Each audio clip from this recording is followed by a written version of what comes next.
몸이 다 회복되셨습니까? 피곤한 것 같아요. 기분 좋은 피곤함인 것 같아요. 우리가 출애굽기를 그 대표하는 장면을 말하라고 하면 아마 절반 이상의 사람들은 홍해 이야기를 하지 않을까. 절반 훨씬 넘겠죠. 그만큼 홍해에서 일어난 이 사건은 충격적이기 때문에 그렇습니다. 그리고 열 재앙을 통하여 나타난 하나님의 그 위대하신 그 능력을 체험한 그 감흥이 채 가시기도 전에 또다시 펼쳐진 정말 하나님의 상상을 초월하는 정말 특급 프로젝트죠. 그 모든 일을 전율하게 만듭니다. 이 홍해의 기적은 그리스도의 삶에 영향을 주는 많은 이런 영성 그런 프로그램을 만들어내는 도구로도 많이 사용하는데요. 그래서 홍해는 승리의 아이콘이다. 홍해는 기적의 아이콘이라. 뭐 이런 소재로 많이들 사용을 합니다.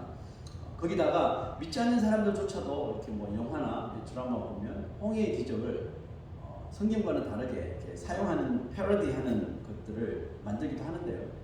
믿지 않는 사람들이 그들의 이런 영화나 이런 드라마에서 이 홍해의 기적을 패러디하는 이유는 뭘까요? 실제 그 홍해 사건이 일어난 배경과는 전혀 다르죠. 그런 것들을 드러낼 이유가 없겠죠. 그들은 그냥 흥미와 또 뭐 재미를 위해서 홍해의 기적을 사용하죠. 하지만 그 당시는 어땠을까요? 그 당시 200만 명 가량 되는 이스라엘 자손들은 어땠을까요? 홍해 앞에 섰던 이스라엘 자손들은 정말 아연실색하면서 그 당시 이스라엘 자손들에게는 아주 큰 두려움을 주었던 사건이 이렇게 표현을 하죠. 11절을 보니까 그들이 또 모세에게 이르되 애굽에 매장지가 없어서 당신이 우리를 이끌어내어 이 광야에서 죽게 하라. 다 죽었다고 생각하는 거죠. 또 보세요. 우리가 애굽에서 당신에게 이런 말이 이것이 아니냐 이러기를 우리를 내버려두라. 우리가 애굽 사람을 섬길 것이 하지 아니하더냐 이럴 줄 알았다는 거죠. 애굽 사람을 섬기는 것이 광야에서 죽는 것보다 낫겠노라. 지금 이스라엘 자손들은 이미 이제 끝났다고 생각합니다. 그냥 거기 있을 걸. 괜히 제가 모세 말 듣다가 여기서 이제 다 죽었다 이렇게 생각하는 거죠. 지금 그들이 느끼는 두려움이 죽음에 대한 두려움인 것을 감안할 때 지금 이 사태의 심각성을 느낄 수가 있겠죠. 이들은 도대체 왜 이렇게 죽음의 공포에 빠지게 된 걸까요? 불과 며칠 되지 않은 전에도 구름 기둥, 불 기둥으로 인도하시는 하나님 보았는데 왜 이렇게 지금 두려움에 빠졌을까요? 죽겠다고 합니까? 9절 보죠. 애굽 사람들과 바로의 말들, 병거들, 그 마병과 그 군대가 그들의 뒤를 따라 바알스본 맞은편 바하히롯 곁 해변 누가 장마친대요? 이스라엘 자손들이 지금 장막 치고 있는 곳에 거의 왔다는 거예요.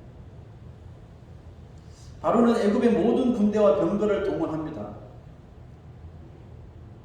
보니까 뭐 선발대로 600인가요? 6000인가요?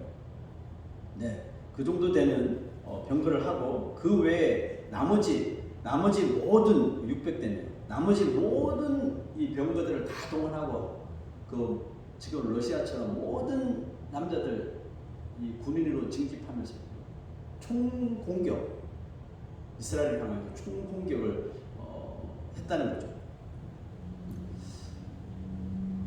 바로는 이 애굽의 모든 군대와 병거를 동원한 이스라엘 자손들을 쫓아내는 말 그대로 정말 어떻게 보면 마지막이죠.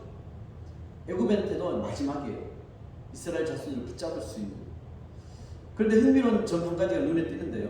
두 구절에 4절 보니까 내가 바로의 마음을 완악하게 한즉 바로가 그들의 뒤를 따르니라. 8절 여호와께서 애굽 왕 바로의 마음을 완악하게 하셨으므로 그가 이스라엘 자손의 뒤를 따르니. 이미 우리가 열 재앙을 통해서 많이 보셨죠. 그렇죠? 의의 하나님은 사람의 마음을 악하게 하실 수가 없는 존재인 거예요. 하실 수가 없어요. 할 수도 없어요.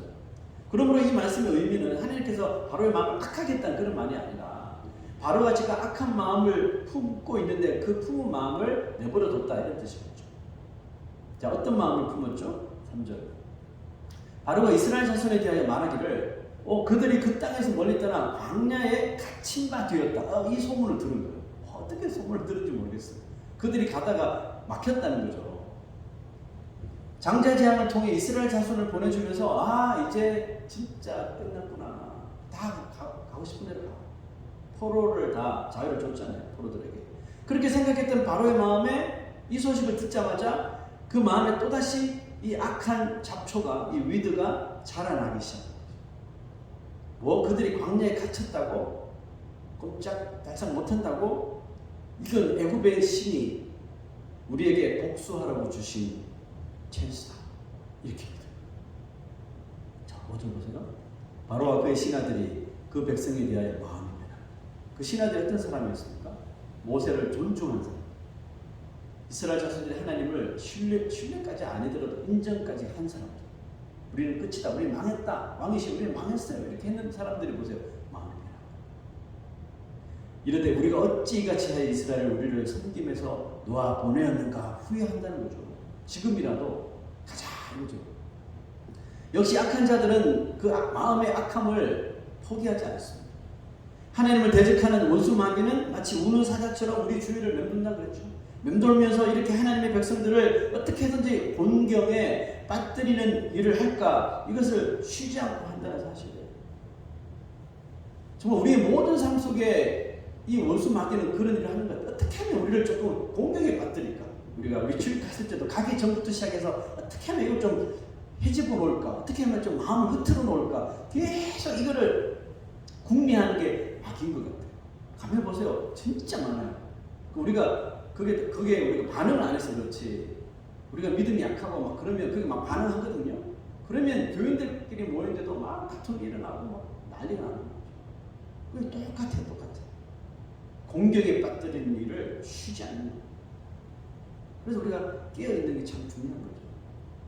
그런데 똑같은 고난과 공경을 만나는데도 이것을 대하는 태도가 사람마다 다르다는 거예요. 위에서 우리가 읽은 것처럼 마치 모든 것이 잘못되었다고. 아예 처음부터 단추가 잘못 끼워졌어. 모세를 만나지 말았어야 돼. 저 사람 말을 듣지 말았어야 돼. 처음부터 잘못된 거야. 애굽에 있었어야 돼. 모든 것이 잘못되었다고. 그래서 이제는 절망이다. 토로하는 부류가 있습니다. 그러나 이런 상황을 절망으로 몰아가지 않는 부류가 또 있으니 누구예요? 모세와 같은 사람들이죠. 자, 모세가 뭐라고 이야기합니까? 시작. 모세가 백성에게 이르되 너희는 두려워하지 말고 가만히 서서 여호와께서 오늘 너희를 위하여 행하시는 구원을 보라. 너희가 오늘 본 애굽 사람들을 영원히 다시 보지 아니하리라. 여호와께서 너희를 위하여 싸우시리니 너희는 가만히 있을지니라. 똑같은 문경에 처했음에도 무엇이 이 두 부류의 이 차이를 만들어낸 걸까요? 이 두 구절에서 공통적으로 나오는 단어. 가만히 있을지. Be still. Stand firm. 가만히 있으라는 말에 여러분 우리가 주목을 꼭 하십시오. 그것은 바로 하나님의 약속에 대한 그런 믿음이죠. 이것이 두 부류를 극명하게 나누는 차이점인 거죠. 이스라엘 자손들이 하나님을 믿으면서도 믿으니까 이렇게 쫓아온 거죠. 따라온 거죠. 그럼에도 불평과 원망을 쏟아내는 이유는 하나님을 믿는 믿음이라는 것이 그들 생각에는 열장을 통해서 보았잖아요. 그리고 하나님을 믿는, 하나님을 따라가는 그 믿음이라는 것이 마치 항상 편안한 꽃길만 걷는 것이라고만 그들이 생각했기 때문에 하나님이 다 알아서 해주시네. 다 구별해 주시고 와 이제 우리 고생 끝 행복 시작 이런 생각은 예수를 믿으면 누구나 가지게 되는 생각이죠. 언제까지요? 우리의 믿음에 고난의 파도가 치고 비바람이 몰려올 때까지는 그렇게 생각합니다. 베드로가 예수님을 바라보며 예수님처럼 바다를 걷는 꽃길을 경험하게 되죠. 그 기분이 어땠을까요? 진짜 하늘을 나는 그런 기분 아니었을까요? 그렇게 영원히 그 시간이 지속될 줄 알았는데 얼마 가지 않아 곧바로 그 꽃길처럼 느껴졌던 물속으로 빠져들어갔어요. 예수님은 베드로를 구하신 후에 이 말씀으로 그 이유를 설명하죠. 물에 빠진 이유. 믿음이 적은 자야. 왜 의심했느냐. 이렇게 지적해 주셨습니다. 금방 믿음으로 바다 위를 걷는 꽃길을 경험한 사람이지만 의심이 들어오는 순간 잘 걸어가던 그 꽃길에 빠진 거예요. 그게 인생입니다. 그렇다면 베드로처럼 항상 믿음의 꽃길을 걷고 싶으면 걸어가려면 베드로가 했던 것처럼 의심만 하지 않으면 되겠죠. 우리 모두 삶 속에서 어떤 일이 일어나도 하나님의 약속에 대한 의심만 안 하면 되는 거죠. 그런데 문제는 뭐예요? 그게 쉽지 않다는 거죠. 우리 인간관계, 물질의 관계, 여러 가지의 삶 속에서 그 하나님의 약속을 계속 떠올리며 사는 것이 참 쉽지만 않기 때문에 그렇습니다. 자, 이제 모세는 어떻게 그런 상황에서도 전혀 동요되지도 않고, 여러분 보세요. 200만 명이 다들 모세한테 원망하고 저러는데, 그걸 어떻게 일대 그걸로 버티는지 모르겠어요. 전혀 흔들리지 않아요. 제 같으면 흔들릴 것 같아요. 목사님 왜 그러셨어요? 왜 이렇게 했어요? 이러면 이러면서 막 흔들릴 것 같은데, 모세는 흔들지도 않아요. 가만히 있어요. Stand firm. Be still. 뭔가가 있겠죠. 자, 이스라엘 자손들이 애굽을 나와서 가나안을 향해 가는 그 로드맵을 한번 보세요. 저번 주도 보여드렸는데 조금 다른 맵을 보여드릴게요. 이게 로드맵이죠. 원래는 저리로 가면 빠른데 하나님께서 이리 돌리신 거죠. 고센 땅에 살다가 숲곳으로 와서 에담, 엘림, 이제 다음에 계속 나오겠죠. 마라, 시내산 이렇게 해서 이게 로드맵이죠. 하나님께서 모세에게 이스라엘 자손을 어디에 장막을 치도록 하셨나요? 말씀보세요. 그들이 숲곳을 지나 자, 저기 숲곳 있죠? 고센에 살다가 숲곳으로 와서 숲곳을 지나 어디로 가라고요? 광야 끝 에담의 집 장막을 치라고 했습니다. 에담 바로 여기 있죠. 이대로 잘 따라왔어요. 자, 그 다음 구절 한번 볼게요. 이스라엘 자손에게 명령하여 돌이켜 바다와 믹돌 사이에 비하히롯 앞 곧 바알스본 맞은편 바닷가에 장막을 치라.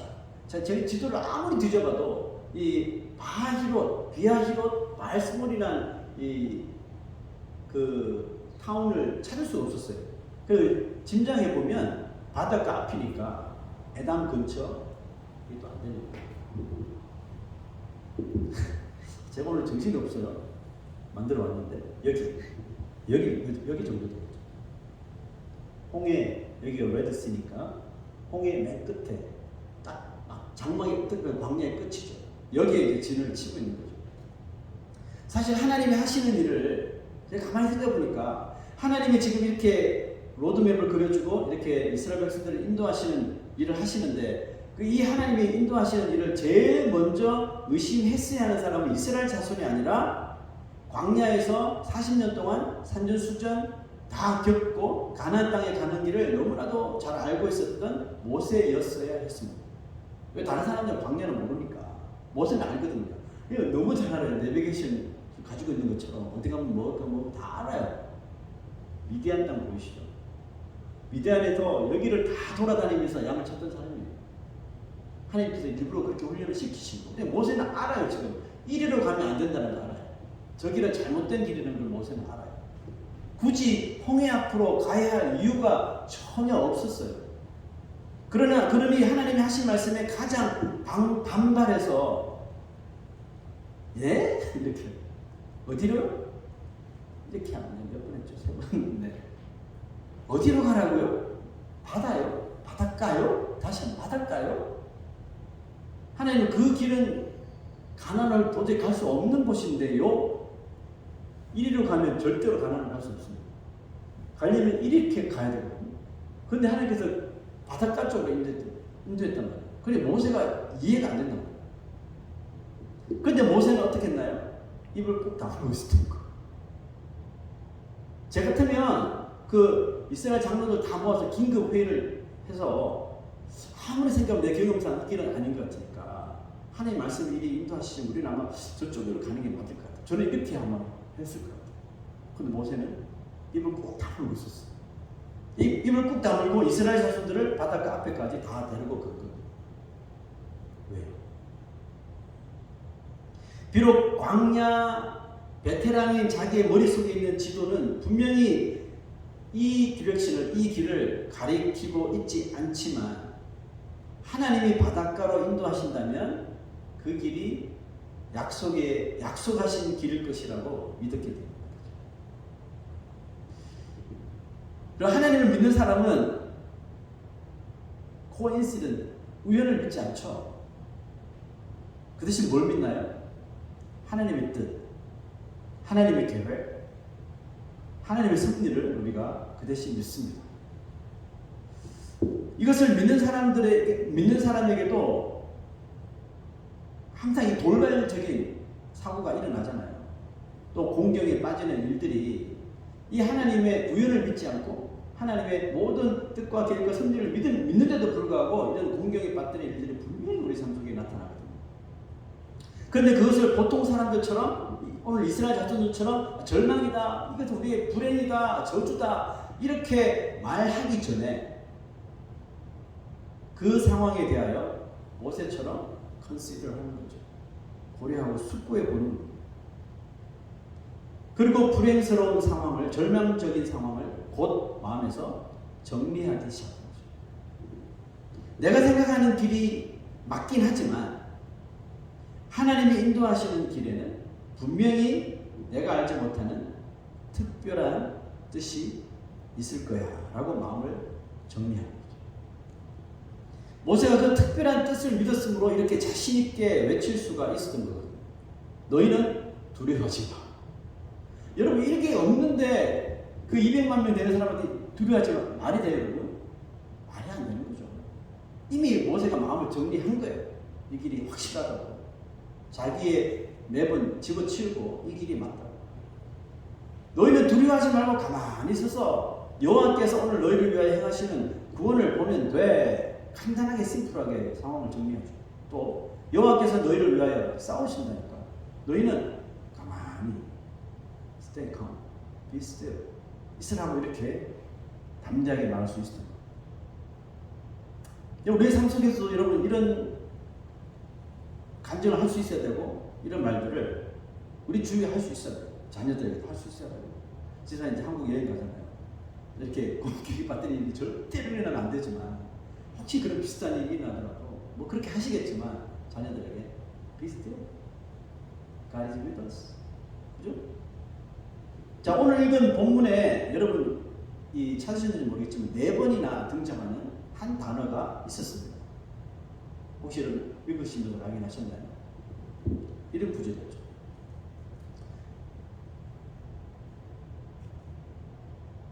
내가 그와 그의 온 군대로 말미암아 영광을 얻어 애굽 사람들이 나를 여호와인 줄 알게 하리라.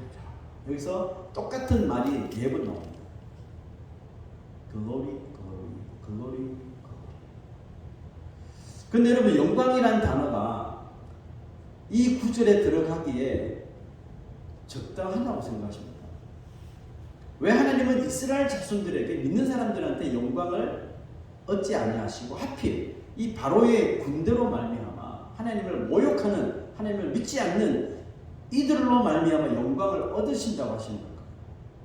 과연 하나님은 어떻게 이 원수들에게서 영광을 얻어내실까요? 하나님께서 자기 백성들의 원수들에게서 영광을 받으실 수 있는 유일한 길이 있다면 그들이 하나님께 항복하는 거죠.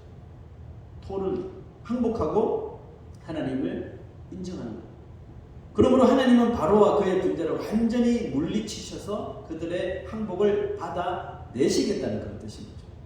하나님이 우리의 대적자들을 통해 영광을 얻으시는 방법을 보면서 우리가 살아가다가 이런 공경에 빠졌을 때 과연 우리는 어떻게 기도해야 하는지, 어떻게 기도할까? 그것을 우리가 배워야 하는 거죠. 우리는 흔히 그런 일이 생기면 하나님 이 어려운 상황을 빨리 지나가게 해주십시오. 아프지 않게 해주십시오. 환난을 벗어나게 해주십시오. 나를 지켜주십시오. 이렇게 기도하죠. 해야 됩니다. 절대로 틀린 기도가 아닙니다. 시편 보니까 다 그렇게 기도해요. 그러나 여기에 한 가지 중요한 내용을 잊어서는 안 되는데 그것이 바로 하나님 아버지의 이름이 영광을 받으시기를 원합니다. 이 극한 상황에서도 하나님의 이름이 영광을 받으시기를 요거를 애대해 주시라는 거예요.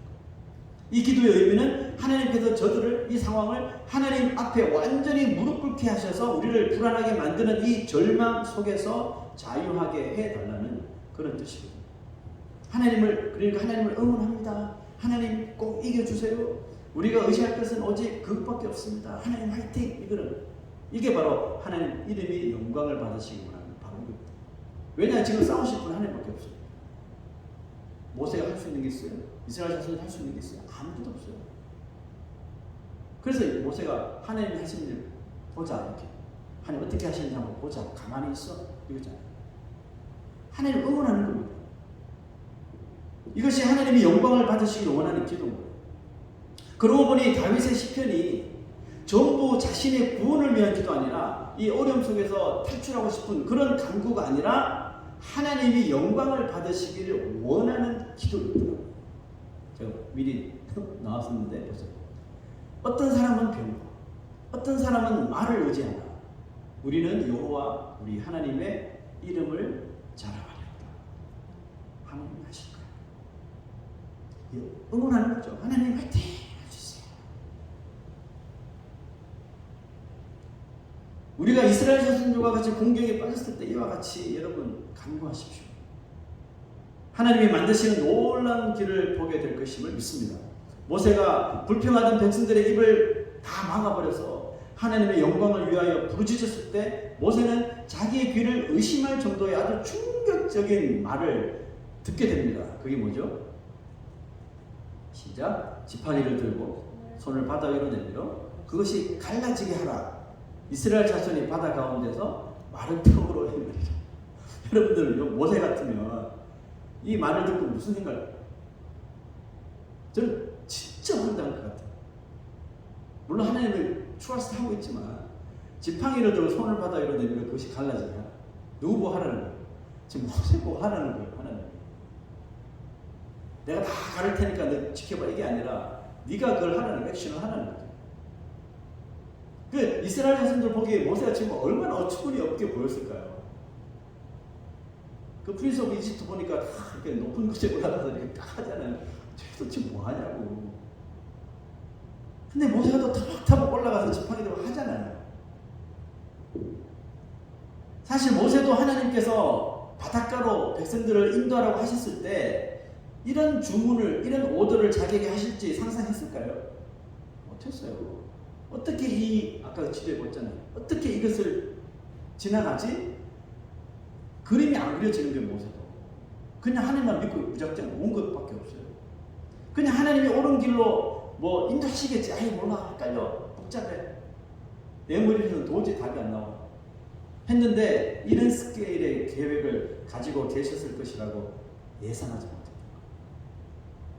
자, 이후에 15장에서 모세와 이스라엘 자손이 합작해서 이렇게 합창을 합니다. 그게 보면 19절에 이렇게 합창을 하는데요. 시작. 바로의 말과 병거와 마병이 함께 바다에 들어가매 여호와께서 바닷물을 그들 위에 되돌려 흐르게 하셨으나 이스라엘 자손은 바다 가운데서 어디로? 마른 땅으로 지나갔지라. 명령하신 대로 됐죠. 바다 가운데서 마른 땅으로 행하리라. 순종했더니 마른 땅으로 지나가더래요. 바다 가운데서 마른 땅으로 지나가니라. 이게 매치가 됩니까? 여러분 매칭이 됩니까? 물과 마른 땅은 매치가 안 돼요. 물 안에 있는 땅은 다 젖은 땅이죠. 물고기 안 이상은 거기서 지나갈 수 없어요. 전혀 매치가 되지 않는 구조 아니에요? 바다 가운데 사람이 들어가면 정상적으로는 이 바로의 말과 병거와 마병처럼 어떻게 돼요? 다 죽는 거예요. 살아나오지 못하는 것이 정상이에요. 그런데 하나님이 이스라엘을 위해서는 바다 가운데 마른 땅을 마련해 놓으셨던 거예요. 이게 하나님의 크였어요. 그 시편 기자들 중에 정말 그 다윗 이후 다음으로 많이 시편을 쓴 사람이 아삽이라는 사람입니다. 아삽 아시죠? 레위자손 중에 아삽이라는 시편 기자가 이 기막힌 광경을 묵상하면서 글을 읽으면서 다윗의 시편을 읽으면서 이런 표현을 한 거예요. 자, 77편 19절에서 20절 시작. 주의 길이 바다에 있었고 주의 고든 길이 물에 있었으나 주의 발자취를 알 수 없습니다.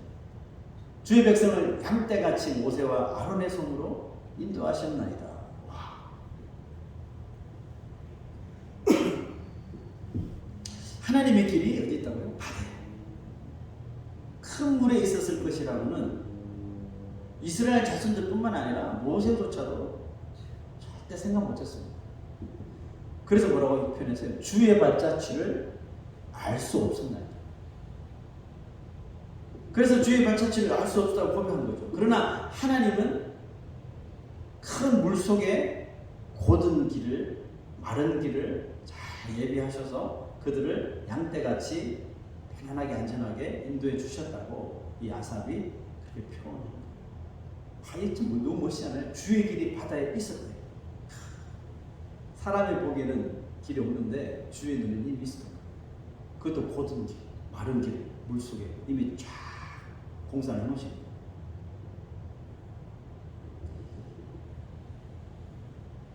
자, 말씀을 마칩니다. 자, 여러분, 홍해는 지금도 갈라질 수 있을까요? 맞죠, 아멘이죠. 근데 홍해뿐만 아니라 어떤 열악한 환경이라도 하나님의 영광을 드러내기를 원하는 사람에게 하나님은 언제나 새로운 길을 만드실 줄 믿습니다. 그러니 말과 이 병과 같은 세상의 힘을 의지하지도 말고 그것 때문에 이 이스라엘 자손들처럼 절망하는 일은 하지 말라는 거죠. 언제까지 그렇게 살 거냐는 거죠. 대체 언제까지? 이제 제발 좀 모세처럼 마음을 좀 단단히 좀 우리가 하자는 거죠. 그런 말과 병과 같은 세상의 힘 의지할 필요도 없고 겁먹을 필요도 없다는 거예요. 우리는 어디를 가요? 좁은 길을, 주의 발자취를 알 수 없지만 좁은 길을 가라고 하신 거예요. 좁은 길이지만 믿음으로 나아가는 자에게는 바다든지 광야든지 뭐 불속이든지 어디에 있든지 고든 마른 새 길을 만드시는 낭만적인, 그렇잖아요. 낭만적인 진짜 그리스도인이 살아갈 길, 낭만적인 하나님의 그 이름 앞에 영광을 올려드릴 수 있는 저 여러분 되시기를 축원합니다. 아멘. 헌신의 찬송, 나의 가는 길 주님도 하시니.